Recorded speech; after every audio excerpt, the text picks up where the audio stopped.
नमस्कार, आप देख रहे हैं मोदी मुल्क और मुसलमान, साथ में आपके शिखा ठाकुर। मोदी सरकार में कई जन कल्याणकारी योजनाएं चलाई जा रही हैं और इन योजनाओं को लेकर के देश के मुसलमानों का क्या है सियासी मूड। प्रधानमंत्री मोदी के सबका साथ सबका विकास से कितने प्रभावित हैं मुस्लिम मतदाता, मुसलमानों तक कितनी पहुंची केंद्र सरकार की योजनाएं। भारत 24 आपके लिए लेकर आया है इन तमाम सवालों के जवाब। तो आइए शुरू करते हैं हमारा खास शो मोदी मुल्क और मुसलमान। अभी चले जाए मार्केट में, जितनी खरीदारी हुई है आप उसका डेटा निकालिए, 60% उसमें शायद मुस्लिम लोग होंगे जिन्होंने धनतेरस पे खरीदारी करी। मोदी जी से कोई शिकायत नहीं है, एक अच्छे नेता हैं, हमें उनमें कोई बुराई नहीं दिखती। कम से कम मैं समझता हूँ 40% मुसलमान जो है वो बीजेपी से जुड़ा है और यही वजह है कि सरकार लगातार बनती चली आ रही है जब जब चुनाव हो रहा है। नमस्कार, आदाब। भारत 24 का स्पेशल प्रोग्राम मोदी मुल्क और मुसलमान देख रहे हैं आप, और मुरादाबाद की मुस्लिम आवाम से जानेंगे कि मोदी मुल्क और मुसलमान को लेकर क्या सोचती है मुरादाबाद की मुस्लिम आवाम। मेरे साथ इस वक्त बात करने के लिए पद्मश्री से सम्मानित दिलशाद हुसैन जी हैं, दरगाह के सज्जादा नशीन हैं, और भी मुस्लिम धर्मगुरु हमारे साथ बात करने की मौजूद हैं। मुरादाबाद एक्सपोर्ट डेवलपमेंट के नुमान मंसूरी जी हैं, सामाजिक कार्यकर्ता हैं मुस्लिम समाज को लेकर। आइए बात करते हैं। सबसे पहले आपसे शुरुआत करेंगे क्योंकि आप पद्मश्री हैं और सरकार ने आपको पद्मश्री से नवाजा है। मोदी सरकार को लेकर क्या सोचती है मुरादाबाद की मुस्लिम आवाम? मैं दिलशाद हुसैन, पद्मश्री अवार्ड से सम्मानित, मुरादाबाद यूपी। मुसलमान मोदी जी को अच्छा समझती है और अच्छे काम कर रहे हैं, और ख़ास तौर से दस्तकारों के लिए अच्छा काम कर रहे हैं। उसकी वजह यह है कि दस्तकार मैं भी हूँ और भी हैं, और मुरादाबाद के अंदर 2 पद्मश्री, एक मैं हूँ और एक यादव जी हैं। तो ये बहुत बड़ी बात है कि मतलब मैं पद्मश्री, और इस सरकार के अंदर मैं इसका बहुत सरकार का शुक्रिया अदा करता हूँ। दूसरी चीज़ एक और, कभी हमने सोचा भी नहीं था, आज तक हमारे बूढ़ी चले गए, हमारा एटम मोदी जी जर्मन लेके गए और ख़ुद देकर आए, ये हमारे लिए बहुत बड़ी बात है। और इसके लिए हमारे पूरे मुरादाबाद के अंदर खुशी मनाई गई कि एक मुसलमान का मटका और मोदी जी खुद लेके गए, तो ये बहुत बड़ी बात है। तो इसलिए मोदी जी अच्छा देख रहे हैं और मुसलमानों को अच्छी तरीके से समझ रहे हैं, ये मैं उनका शुक्रिया। क्योंकि आप आर्टिजन हैं, और आर्टिजन है उसके बावजूद आपको वहाँ तक पहुँचाया गया, पद्मश्री तक मोदी सरकार ने पहुँचाया गया। कई तरह के भ्रम फैलाए जाते हैं, कहा जाता है कि डिवाइडेशन की पॉलिसी चल रही है और मोदी सरकार जो है वो मुस्लिम्स को लेकर नहीं सोच रही है। उस पर आप क्या कहेंगे? नहीं, ऐसा नहीं है। इसकी वजह यह है कि जिस वक्त में मोदी से मैंने मुलाकात की तो उनके चेहरे पे खुशी थी कि मैं एक मुसलमान से मिल लिया हूँ। ऐसा नहीं था कि उनके चेहरे पे कोई खुद मतलब कि उदासी सी हो। तो उस वक्त उन्होंने मुझे इस तरह से नवाजा कि मैं आपको शुक्रिया मतलब बता नहीं सकता कि जिस वक्त मैंने कहा आपका बहुत बहुत शुक्रिया, तो उन्होंने कहा फौरी आप दिलशाद हुसैन मुरादाबाद से। तो मुरादाबाद का मुसलमान क्या सोचता है मोदी सरकार को लेकर आपके नज़रिए से? देखिए, मेरे नज़र में तो अच्छा सोचता है, और ख़ास तौर से दस्तकारों के लिए बहुत अच्छी स्कीमें हैं और दस्तकारों को वो समझ भी रहे हैं। मैं इसलिए ये बात कर रहा हूँ। क्या कहना चाहेंगे आप मोदी जी के लिए? मोदी जी के लिए मैं कहना चाहूँगा कि अच्छा मुसलमान के साथ बर्ताव है और ऐसे ही रहे। तो उम्मीद है कि आगे भी हम आगे बढ़ेंगे, और अभी हमें पद्मश्री के अलावा पद्म भूषण भी मिलेगा, भारत रत्न भी मिलेगा, ये हम उम्मीद रखते हैं मोदी जी से। अच्छा नुमान जी, क्योंकि आप एक्सपोर्टर्स से जुड़े हैं, मुरादाबाद डेवलपमेंट एक्सपोर्टर्स की जो एसोसिएशन है, आर्टिजन की एसोसिएशन है, आप उससे जुड़े हुए हैं। एक्सपोर्टर्स के बारे में आप बेहतर जानते हैं, कारोबार के बारे में आप बेहतर जानते हैं। क्या स्थिति चल रही है इस वक्त कारोबार को लेकर, और एक्सपोर्टर्स क्या सोचता है, क्या उम्मीदें रखता है मोदी सरकार से? देखिए, पूरे एक वर्ल्ड वाइज इस वक्त मद्दा है। अब पूरी मंदी जो है गुजरी है। अब दिवाली को लेके थोड़ा सा लोगों का कारोबार खुला है।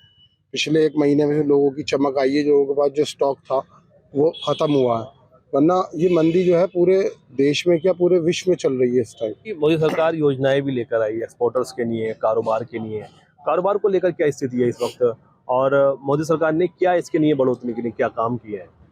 देखिए, एक तो आपके सामने अभी पद्मश्री साहब हमारे दिलशाद हुसैन साहब आपके सामने जिंदा सबूत खड़े कि हमारी पहली बार हमारे किसी आर्टिजन साथी को पद्मश्री से सम्मान मिला, तो ये एक बड़ा इनिशिएटिव है और इस इंडस्ट्री को पहली बार मिला है, तो ये तो उनका शुक्रिया है, पूरी इंडस्ट्री के लिए उनका काम है। हमारे आपस में हिंदू मुस्लिम सिख ईसाई आपस में सब एक होकर त्योहार बनाते हैं, सब एक साथ रहते हैं। आप अभी चले जाएं मार्केट में, जितनी खरीदारी हुई है आप उसका डेटा निकाल लें, 60% उसमें शायद मुस्लिम्स लोग होंगे जिन्होंने धनतेरस पे खरीदारी करी है।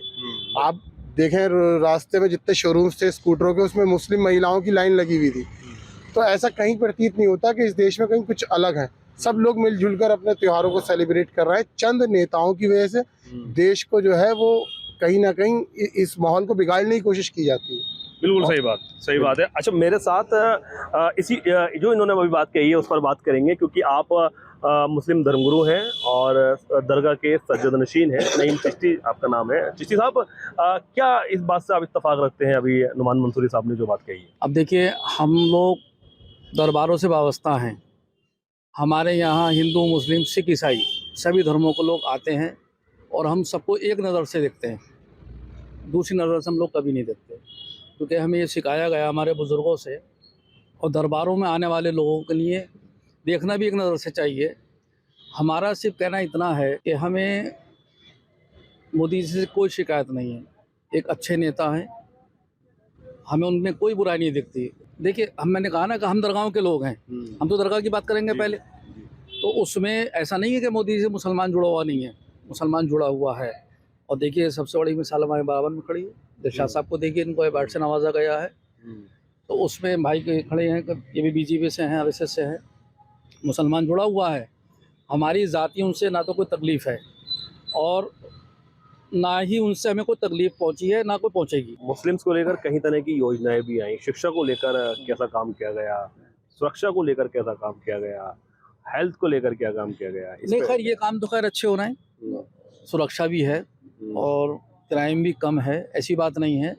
ध्यान भी दिया जा रहा है, विकास भी हो रहा है। जो बात सही है बिल्कुल। शिक्षा को लेकर शिक्षा भी अच्छी है, काम चल रहा है, ऐसी बात नहीं है। देखिए, हमारा सवाल है मोदी मुल्क और मुसलमान। मोदी सरकार को लेकर नहीं, हमें मोदी जी से कोई शिकायत नहीं है, हमें उनसे कोई शिकायत नहीं बिल्कुल। लेकिन बता रहा हूँ ना, हम दरबार के आदमी हैं। हमारे यहाँ तो सबक ही दिया जाता है कि हमें सबको एक कैसे करना है, एक जगह में सबको कैसे बिठाना। हमारी सोच तो ये साहब कि हिंदू भाई के घर में कोई प्रोग्राम है तो जाकर हम उनके प्लेट में खाना खाएं।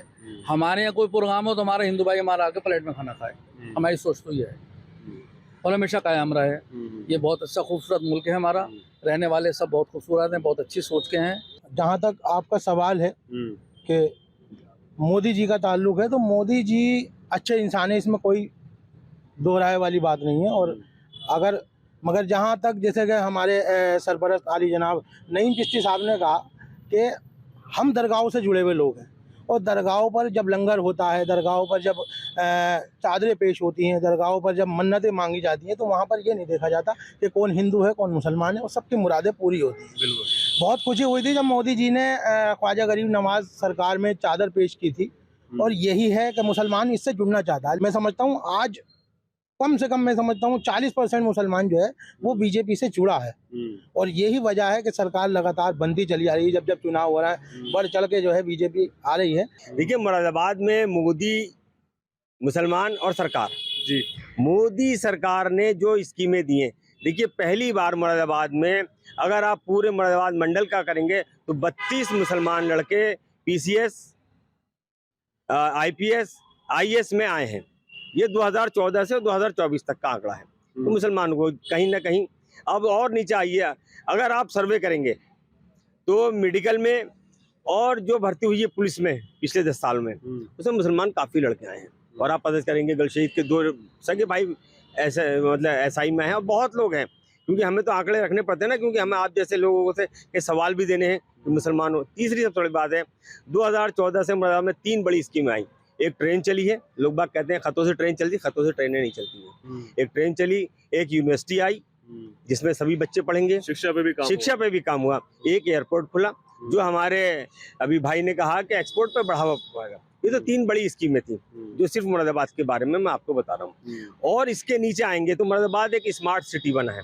जिसमें जैसे कि हम यहाँ कहते हैं कि मुसलमान 60% मुस्लिम आबादी का है, मुस्लिम एक्सपोर्टर हैं, कारखानेदार, तो पहचान तो उनकी बड़ी, जब उनके कोई मिलने वाले आता तो स्मार्ट सिटी देख के स्टेशन से ही पता चलता है कि यार ये शहर जो है वो सही है। अब बात आती है रोजगार की। मैं नहीं समझता कि रोजगार में कहीं कोई कमी आई हो। ये एक आम बात हो गई है कि रोजगार की है। क्या हमारे शहर में किसी ने कोई खुदकशी करी? नहीं करी, नहीं है तो कहाँ परेशान है। आज परचेजिंग में देखिए आप, मुसलमान माशाल्लाह हमारी बुरखे की लाइन लगी रहती है, जितनी हमारी हिंदू सनातन बहन है उतनी हमारी इस्लाम की बहन है। तो ऐसा तो ये सब एक सियासी हथकंडा है, लेकिन मुसलमान बहुत खुश है। और मैं भारतीय जनता पार्टी में पिछले 44 साल से हूँ और पिछले 26 साल से मैं संघ में हूँ। संघ का एक मुसलमानों में काम करता है विंग है मुस्लिम राष्ट्रीय मंच में, उसका राष्ट्रीय संयोजक हूँ और मदरसा और छात्र प्रकोष्ठ नियुक्त हूँ। इसके जो मार्गदर्शक हैं वो गुरुवार इंद्रेश कुमार हैं, जो संघ के एक बड़े प्रचारक हैं और कार्यकारिणी सदस्य हैं। फिर भी आरोप लगता है मोदी सरकार पे कि कहीं ना कहीं भेदभाव करती है। नहीं, भेदभाव कहीं कहाँ करती है आप मुझे बताएं। मैंने अभी आपको सर्विसों में बताया, कोई भी है, मैं आपको एड्रेस दे सकता हूँ उन लोगों के। हमारे बिजनौर तो नंबर 1 है, हमारा मुरादाबाद तो बहुत पीछे है, लेकिन बिजनौर के हमारे जो मुस्लिम बच्चे हैं वो IAS IPS में बहुत तेजी से आए कि खानदान के 3-3 4-4 आए हैं, आज भी हैं। अभी जो योगी जी आए थे, उन्होंने DSP की जो ये पासिंग परेड करी थी, उसमें हमारे 4 मुसलमान हैं, ये अपने ही जनपद के। तो भाई साहब भेदभाव तो कहीं नहीं है, लेकिन जब आदमी अप्लाई करेगा, देखिए 4 आए, अप्लाई कितने करा था आप मुझसे ये पूछें। अप्लाई किया था 8 लोगों ने, कितनों ने किया था। हम 5% से ज्यादा इंटर से ऊपर नहीं पढ़ पड़ते। मुसलमानों की पढ़ाई की जो रेशो है वो बहुत घट गया है। तो एक बड़ा बेहतर बात कही है इन्होंने कि जो मुस्लिम्स का एजुकेशन का जो रेशो है वो कम है। उसके बाद बात की जाती है कि नौकरी नहीं लग रही। क्या कहेंगे इस पर? और जितना रेशो था उसको नौकरियां दी गई हैं, इनका भी कहना है। देखिए, नौकरी तो जब मिलेगी जब हम लोग मेहनत करेंगे। जब हमारे वालिदैन ध्यान नहीं देंगे और हमारा इस पे जोर नहीं होगा तो जितना भी हैसियत की हिसाब होगी उस हैसियत के हिसाब से काम मिलेगा। इसमें तो दोष तो गवर्नमेंट को नहीं देना चाहिए ना। अगर हम मेहनत करेंगे, बच्चों को पढ़ाएंगे लिखाएंगे, सब कुछ करेंगे तो फिर उनका नंबर भी आएगा, उनका नाम भी आएगा। और जब कोशिश ही नहीं करेंगे तो उसमें तो गवर्नमेंट को कहने का हमारा कोई हक नहीं बनता, वो कहने भी नहीं चाहिए। जिसे साहब, क्या आपकी क्या राय है इस बात पर? हमारे बाजार भाई जो कह रहे हैं बिल्कुल सही है, क्योंकि इनको बहुत जानकारी है इस मामले में, हमें तो इतनी नहीं है, तो इनकी बात जो हकीकत है। कई योजनाएं आपने बताई हाँ, जैसे जो कि यहाँ मुल्क के मुसलमानों को उसका फायदा मिल रहा है। हाँ, मिल लिया। जैसे कि तुम्हारे विश्वकर्मा सम्मान है, उसका भी मिल लिया, उसमें कोई भेदभाव नहीं है। जो सब तरह के लोग कर रहे हैं उसके अंदर, और जहाँ वो जाते हैं ट्रेनिंग लेने वहाँ भी कोई भेदभाव नहीं है। इस तरह से कुछ नहीं है। जो बात सही है वो सही है। किसी भी तरह का, जैसे कि हमारा आयुष्मान कार्ड है तो उसके अंदर भी कोई भेदभाव नहीं है। अपना कार्ड लेके जाओ किसी भी अस्पताल में जहाँ पे उसका स्कीम है चाहे मानी जा रही, तो वहाँ पर इलाज बाकायदा होता है और अच्छे से इज्जत भी मिल रही है। कोई ऐसा भेदभाव नहीं है कि ये मुस्लिम है तो इसका कार्ड मत देखो या इसका कुछ देखो, ऐसा बिल्कुल नहीं है। मैं इसमें मोदी जी का बहुत बहुत शुक्रिया अदा करना चाहता हूँ और आगे के लिए कहना चाहता हूँ कि कुछ लोग ऐसे हैं जिनको ज़रूरत है कार्ड की, जैसे कि वो बहुत नीचे तबके के हैं, उनका कार्ड नहीं बना हुआ है, कोई ऐसी स्कीम और मोदी जी निकाल दें जिससे कि जिनके रह गए उनके भी बन जाए। बिल्कुल बिल्कुल। तो क्या लगता है कि युवाओं के लिए क्या क्या काम हुए हैं मोदी सरकार में? युवाओं के लिए अच्छे काम हुए हैं। सबसे पहला काम तो ये हुआ है कि हुनर हाट लगी थी, फेयर लगी थी। फेयर के लिए हमें पैसा देना पड़ता है, तो यहाँ फ्री स्टॉल मिले थे हमें हुनर हाट में।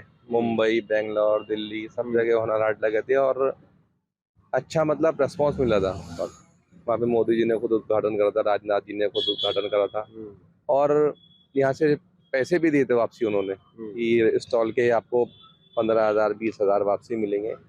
तो युवाओं ने लगाया और अच्छा बिजनेस करा होता, तो युवाओं के लिए अच्छा एक पैगाम था वो। आजकल मॉडर्नाइज है, जो हमने बड़े बड़े एक्सपोर्ट हाउस बनाए उसमें मशीनरी है। जो 10 कारीगर काम करते हैं तो वहाँ एक मशीन काम कर रही है। इस वजह से उन लोगों को भी रोजगार चाहिए था। लोगों ने उसका अल्टरनेट ये सोचा कि हम रिक्शा, ऑटो रिक्शा चलाएं, वो भी प्रदूषण को खत्म कर रहा है। जो पहले हमारा वो था जो हाथ से कराते वो मैन पावर थी, पावर तो कहीं ना कहीं तरक्की तो हुई है। वो अगर पहले अपने जिस्म की ताकत से दिन भर में 500 रुपये कमाता था तो आज वो बैटरी की ताकत से 1,000 रुपये कमा रहा है। तो रोजगार तो मिला है हर एक में।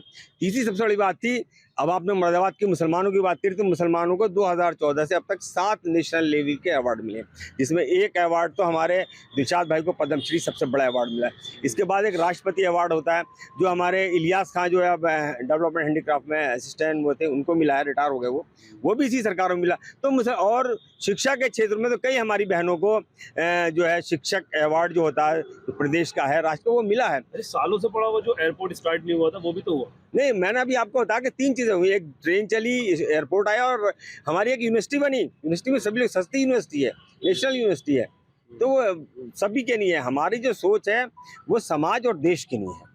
हमारे यहाँ किसी भी तरह का कोई भेदभाव नहीं आता। मैं संघ में 26 साल से, मेरी संघ आयु जो है वो 26 वर्ष है और मैं ITC OTC सब के रहे हूँ, संघ में रहता हूँ। तो मैं एक बात कहूँ, थोड़ा सा हमारे सब भाई माफ़ी के साथ से, जो हमारे इस्लामी सुन्नते तरीके थे वो आज संघ में है। हम सूरज निकलने से पहले उठते हैं और हर काम अपना खुद करते हैं और समाज और देश के लिए सोचते हैं।